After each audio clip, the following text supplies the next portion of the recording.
Okay, for exercise 4, we are now going to assemble a series of parts that we've made.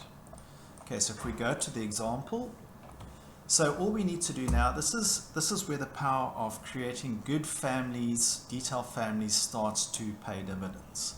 So basically, we now have a kit of parts, and now we need to assemble a plan of these parts. Okay, so please have a look at my example, and let's start assembling this basic plan.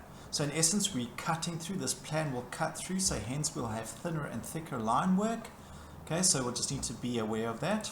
Great. So now that we've got all the parts that we need in our project, this is quite straightforward to assemble these details. If you've got these parts, you don't want to be drafting, you don't want to spend a lot of time drafting these objects and then copying them, because you are opening yourself up to a series of areas. So this is why you want to use parametrically driven detail components. Okay, so let's go to component.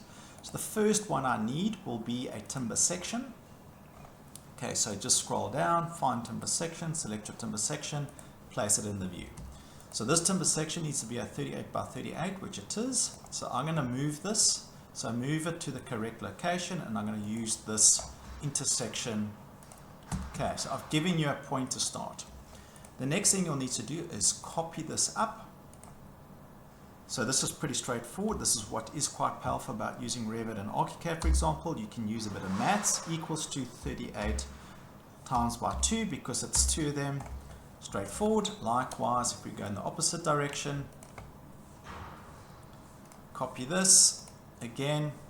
So you're going to say equals to 38 times 38. Okay. Sorry, that was my bad. I made a mistake.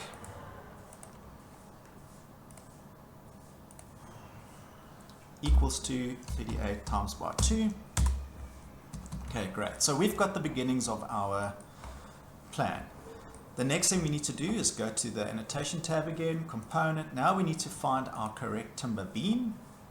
So we need a 38 timber beam, and now we simply draw the section that we require. You will notice that the line weights won't work as well. You've just got to select the draw order. So you'll need to move this information to the back. So send to back. So you just want this information to sit below the timber sections, so it reads correctly. Okay, so pretty straightforward. Okay, so we're pretty much in the home stretch. All we need to do now is add some detail line work. And this line work, you can see it's been selected already, but it'll be one center line. You just need to start noting where the centers occur. That's important. So I'm going to drag this point up. I'm going to drag this point down. Okay. So once we've kind of got it where it needs to be located, if you press tab a couple times at the end of the line, you'll notice it'll give you this solid dot. Now it means that if I shift this dimension, I can now set this offset to be 25 mil. Likewise with this, you can go once again and do a bunch of maths, but Revit will try and assist you in this regard. So here we're just going to type 25. You'll notice now that these are the identical width.